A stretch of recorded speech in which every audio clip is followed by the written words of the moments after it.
problema es que no es por lo coyuntural del canal, es que siempre ha habido el peligro que frente a la situación de violencia en Haití venga una oleada, una masa que intente cruzar, y si no hay el dispositivo militar suficiente, pero también las bandas haitianas pueden cruzar a República Dominicana a operar. Uno espera que también, con todo ese despliegue militar de la frontera, se disminuya la entrada de ilegales y se disminuya el tráfico de las parturientas, porque no hacemos nada con todo eso si dejamos que sigan entrando haitianos ilegales a la República Dominicana. ¿Hasta qué punto se puede de manera indefinida mantener el cierre del comercio? Porque el problema es que hay provincias ahí que dependen de eso, revendedores, en fin. Amables televidentes, arrancó la semana y arrancó el Telematutino 11, como siempre, agradecido del Señor que me presta la vida y la salud para estar con todos ustedes, ese público tan inteligente.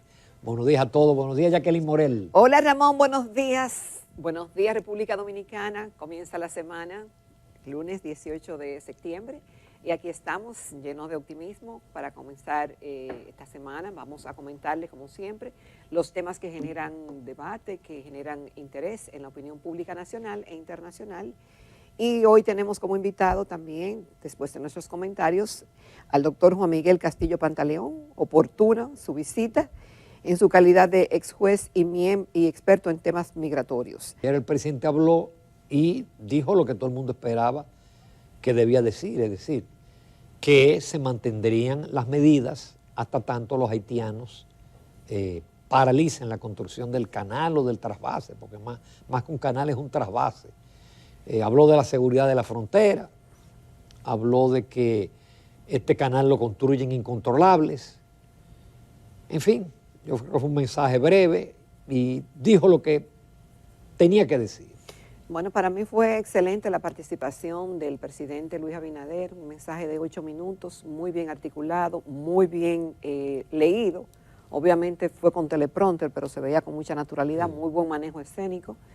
Y el mensaje fue contundente, claro, preciso, que todo el mundo pudo entender de que no se va a echar para atrás y de por qué es que la República Dominicana ha tenido que asumir esta actitud que muchos la consideran de extremista y que se fue a lo máximo. Pero ciertamente el presidente Abinader cuenta con el respaldo de la población dominicana en su mayoría, en el sentido de que si no ponemos freno ahora a una situación que es ilegal, porque se mostró durante el fin de semana que eso debieron hacerlo desde el principio, Ramón. La comunicación enviada en mayo del 2021 al entonces canciller de Haití. No, esa fue en julio. En julio del 2021. En mayo fue el comunicado, porque ahí viene la confusión, en mayo fue el comunicado que le daba luz verde, decía que el canal no afectaba el cauce. Pero parece que después los estudios técnicos y la magnitud del canal entonces hizo que le pidieran la paralización.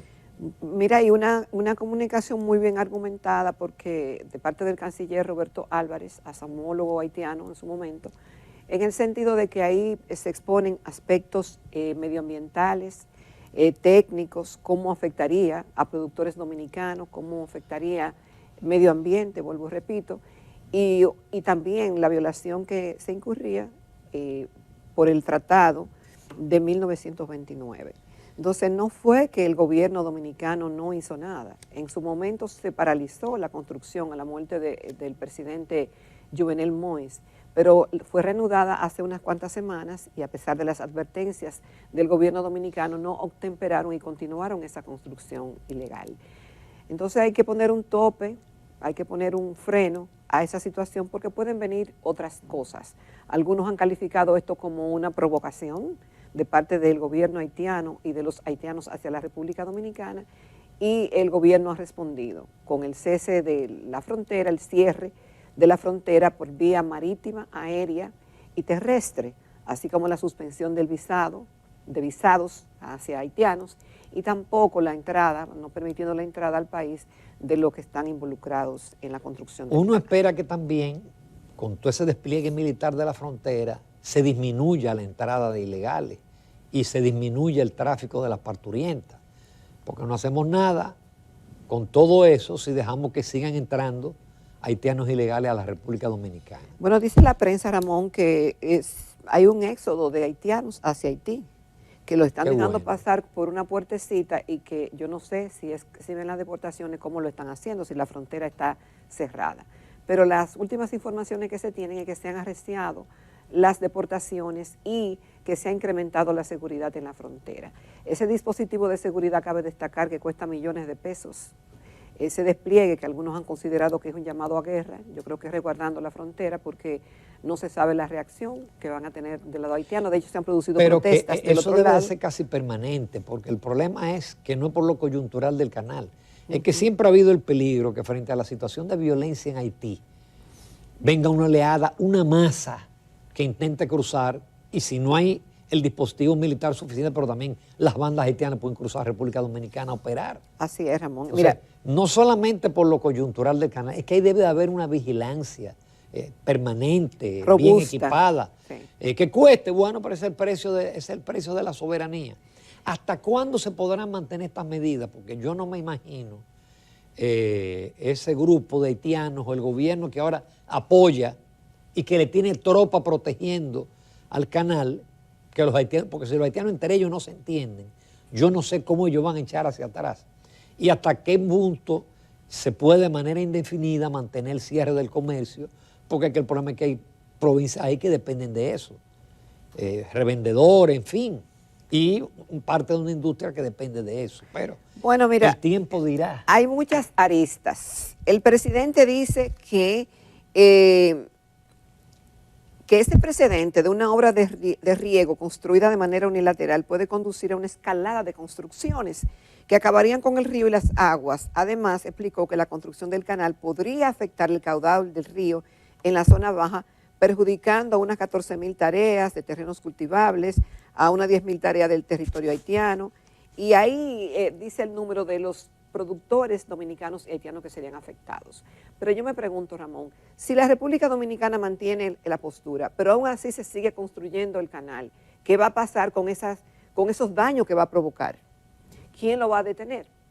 Entonces, ahí es que yo no entiendo. Sí, porque el problema es, y ellos argumentan que República Dominicana tiene 4 canales, sí, pero son 4 canales en afluentes del río Dajabón, si no directamente, pero es un canal hecho que se abre y se cierra la compuerta, se abre la compuerta, se saca agua y luego se cierra. Esto no, porque esto es lo que implica, si vemos la foto, que yo no acabo de entender por qué hacen un canal para después poner una alcantarilla, eso yo no lo entiendo. Pero el canal está por encima del río, o usted saca el agua con bombeo, y eso es carísimo, o usted pone un dique, es decir, una presa, donde usted eleve el nivel del agua para poder sacarla, pero de ese dique hacia allá no habrá agua. Y por eso es que el presidente habla que afecta a campesinos haitianos y a campesinos, pero afecta también un humedal donde desembocan esas aguas cerca de Bahía de Manzanillo. Por eso es que yo digo, porque fíjate, ahora viene una etapa en que el presidente va a las Naciones Unidas. Él va a tener muchas presiones de organismos internacionales. Hay que diseñar un discurso claro, porque fíjate que hasta nosotros estábamos confundidos. Todos nos llevamos del comunicado de mayo. Pero yo recibí de nuestro enviado, porque fue Juan Miguel Castillo Pantaleón que me envió el comunicado. Yo lo puse en Twitter y hubo gente que dudó de la legitimidad. Porque siempre, pero ¿por qué el gobierno no ha lanzado este comunicado? ¿Por qué no lo ha publicado? Mira, Ramón, hay muchas cosas. El presidente, obviamente, que irá con su mismo discurso. Él dijo que ya el problema de Haití no se resuelve ni siquiera en Haití, que no está en manos de los haitianos, sino que está en manos de la comunidad internacional, que ha puesto muy poco interés. Excepto Kenia, con mandar una pequeña tropa y la limitó después que vio lo que estaba ocurriendo en Haití, nadie realmente se ha interesado. Lo cierto es que el presidente podría, según dice uno de mis asesores, que podría recurrir a la Corte Internacional de la Haya, que es la que se encarga, que es el principal órgano judicial de las Naciones Unidas, que tiene la sede justamente en el Palacio de Paz de la Haya y que está encargada de dirimir controversias jurídicas entre estados. Porque algún organismo habrá que recurrir, Ramón. Esto tiene que ser buscar a alguien experto en derecho internacional que vaya, porque entonces ¿van a ir los dominicanos en una tropa a enfrentarse con los haitianos que están construyendo el canal? No, Eso no puede ser. No puede haber ningún llamado a guerra. Y como dijo el presidente Abinader, queremos vivir en paz, yo creo que ambas naciones. El tema es que alguien tiene que intervenir. De hecho, el artículo 3 del tratado dice que a las altas partes contratantes se obligan a someter a arbitraje todas las diferencias de carácter internacional. Es decir, el Tratado del 29 contempla el arbitraje, que puede ser la Corte de la Haya, pero puede ser directamente también las Naciones Unidas. Lo cierto es que habrá que buscar una solución. Expertos en derecho internacional deberán estar asesorando al presidente Luis Abinader y a la Cancillería en este propio sentido, y esta Corte no debe ser descartada porque hay precedentes recientes de su intervención y su función clave es en el aspecto contencioso, es decir, resolver la disputa que tienen dos o más estados emitiendo sentencias. Lo más probable es que se esté trabajando en eso, obviamente porque no queremos que esta situación continúe de manera indefinida, pero estoy de acuerdo contigo en el sentido de que el gobierno debe tener claro y que no solamente los dominicanos, sino que toda la comunidad sepa internacional cuál es la postura del gobierno dominicano. El gobierno debe tener muchos planes B para esta situación, no un solo plan B, no, varios planes B. Por otro lado, el doctor Leonel Fernández se encuentra en los Estados Unidos juramentando nuevos miembros del partido. Él fue crítico con el gobierno sobre el tema de la seguridad, sobre el tema de los precios, sobre el tema ahora del metro, sobre el tema del metro, en fin, ese es el papel de la oposición. El metro se inauguró en el año 2009 y en 14 años nunca ocurrió ningún accidente, salvo una que otra avería. A mí alguien me respondía, porque hay gente que como que no razona o no sabe. Me respondí, yo esas cosas no las respondo. Cuando yo lo que hice fue poner una noticia del metro y en 14 años no ha ocurrido nada. Y me pone, ¡ay, el día que el tipo que explotó una bomba hirió a uno! Pero es que eso no tiene que ver una cosa con la otra. Eso no es la operación. Pero hay gente que piensa, yo no sé con qué tienen en la cabeza. Señores, nunca ha ocurrido porque ese es un metro que está muy bien diseñado y ahí sencillamente fallaron los conductores o falló el despachador. Incluso en las redes hay una conductora que está chateando. Sí. Porque eso ocurre, eso lo vemos aquí, hasta aquí en el canal sí. lo vemos. Se hizo viral, con la diferencia. Cuando el director no te pone a ti, me pone a mí, es porque está chateando. Entonces, señores, la conductora chateando y el tren ahí. Entonces, eso o falló uno de los conductores o falló el despachador. Es decir, tú dices que fueron fallas humanas. Fallas humanas. Y entonces, ¿qué es lo que pasa? Que esto coincide con que hace 2 meses hubo una huelga por trabajadores del metro. Se dice que cancelaron operarios que tenían más de 10 años trabajando en el mismo, con experiencia y con un entrenamiento que recibieron en Estados Unidos, en España, entre otros países, y que duró 1 año. Se dice que fueron cancelados y sustituidos por otros que apenas tenían 3 meses de entrenamiento.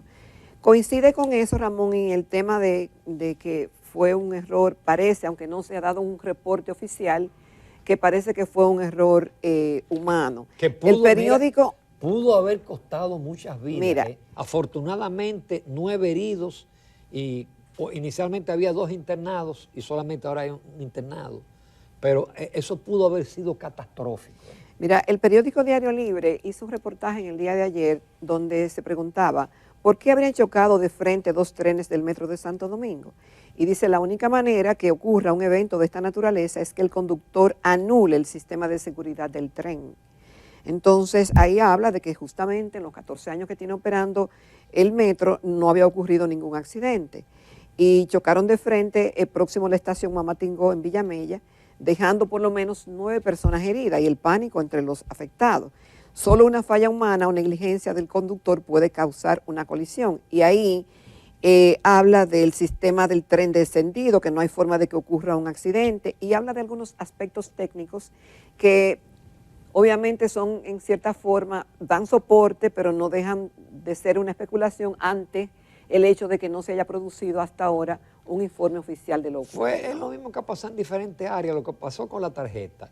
Si los técnicos, lo que sabían, los votaron, y por eso en el programa de la tarjeta había muchísimos problemas de falsificaciones, de que a la gente no le llega el dinero 2 y 3 meses. ¿Por qué? Porque usted no puede barrer con el personal. Usted mete un personal para que aprenda y entonces después usted lo sustituye. También ocurrió lo propio, Ramón, en el sistema 911, que tuvo problemas porque los técnicos entrenados en la materia fueron desvinculados. Con esto no queremos decir que los gobiernos no tengan la capacidad, tienen, claro, de sustituir, pero las cosas que funcionan bien tienen que dejarlas. Y si van a sustituirlo por otra persona, tiene que tener igual experiencia o más. Exacto. Y esos que estaban, los mandaron a Francia, los mandaron a los Estados Unidos, es decir, los entrenaron. Finalmente hay una noticia muy mala, porque uno quisiera que todo el dinero para la ayuda social fuera para la ayuda social, pero resulta que casi el 58% de la ayuda social es subsidio para el subsidio eléctrico, que va por 9.000 millones de pesos más en este año en relación al año anterior. Ese es un dinero tirado al zafacón. Sí. Van 48.000 millones de pesos. ¿Sí? Vamos a llegar a por encima de 1.000 millones de dólares. Bernardo Castellano habla de 1.200 millones de dólares. Y eso es lamentable. Y eso también se debe a los problemas de las sedes, que no se han hecho las inversiones que tenían que haberse hecho. Hay un cuadrito que acompaña esa noticia. Yo no sé si tú lo tienes, Ramón, porque a mí yo no lo pude imprimir. No, yo no me no daba, lo pude imprimir no me tampoco. daba, pero es interesante ver la dinámica de ese subsidio social. Como tú dices, eso se va, y como quiera la demanda no está satisfecha, No. porque siguen los apagones. Lo que no están mandando, el ministro de Energía dice que consuman menos. Sí, entonces luego le siguen inversión, el tema de solidaridad, bueno, supérate, como se llama actualmente la tarjeta, y el tema de los combustibles. Abajo, en el cuadrito, vuelve y menciona el tema de los combustibles. Los combustibles que Pero tuvieron que aumentarlo entre 8 y 9 pesos, y aún así el subsidio fue como de 600 millones. pero que el subsidio eléctrico va por un lado Y el lo subsidio de de los combustible es combustibles otro. Por es eso te digo, otro. esos dos se llevan, entonces, pero por mucho, como un 70%. Y los precios de los combustibles y del petróleo siguen subiendo. Por eso es que la inflación no está controlada. Señores, finalmente, el Banco Popular, si tiene un postcat educativo que se llama Inversiones en Breve, donde personalidades del área de las inversiones, de la bolsa de valores, dan una especie de charlas cortas, y eso tenía una acogida extraordinaria. Ese podcast usted lo puede abrir en teléfonos inteligentes, en computadoras, tabletas, etcétera, y ya superan las 20.000 reproducciones, y eso apenas comenzó en abril. Es un tema muy, muy técnico, es decir, no es todo el mundo que le interesa conocer cómo usted opera para hacer inversiones, pero para el que quiera aprender a hacer inversiones, ese podcast es sumamente útil. Nos vamos con el doctor Juan Miguel Castillo Pantaleón. No se lo pierdan, porque vamos a hablar de Haití, del tratado, de los comunicados, en fin, de todo lo que hay de por medio en todo esto.